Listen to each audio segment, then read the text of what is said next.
In this problem, we're dealing with an inelastic collision on an air track. So I think we're using the same, we're using the same gliders in figure 8.10, and we're using the same mass. So glider A has a mass of 0.5 kilograms, and glider B has a mass of 0.3 kilograms. They're both moving with an initial speed of 2.0 meters per second. But in this case, we know that since the gliders are going like this one's going to be positive and this one's going to be negative. So we can put that the initial velocity of A is going to be 2.0 meters per second, and the initial velocity of B is going to be negative 2.0 meters per second. So now let's work on part A. We're being asked to find the final velocity of the joined gliders. So we're being asked to find both. And in this equation, we can simply just equate both sides of the final velocities. So we would do the mass of A, which is 0.5, times its initial velocity, 2.0, plus 0.3 mass of B, times its initial velocity, which is negative 2.0, and then we'll equate this to the after values.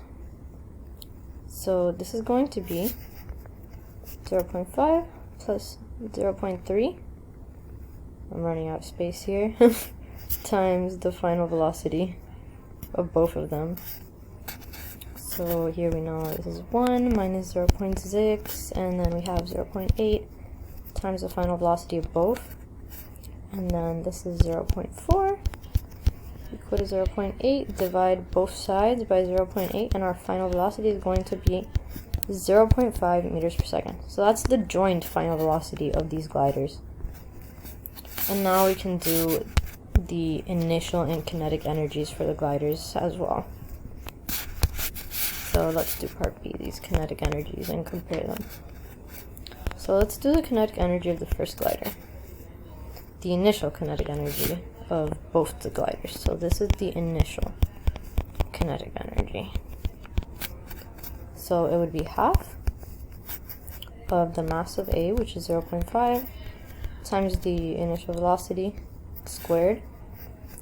This is going to give us exactly 1.0 joule.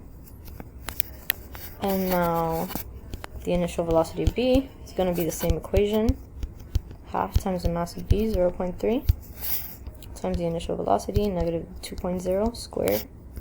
And this gives us 0.6 joules. And now we just add up these values and it gives us the total kinetic energy, the initial total kinetic energy. So it's 1.6 joules. That's our total initial kinetic energy. And now let's do our final. So for the final, let's do the final kinetic energy of the first glider. That's going to be half plus both of their masses. So this will be of K and of B. We can just join these equations. So it's going to be 0.5 plus 0.3, both the masses, times the final velocity, which we don't know yet, squared.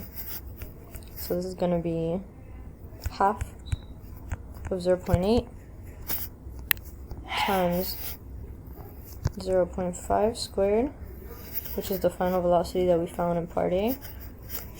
And this will give us 0.10 joules. So that's the total final kinetic energy. These are both of our values.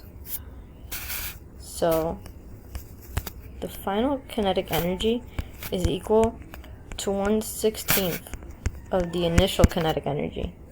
And that's how we can compare these values.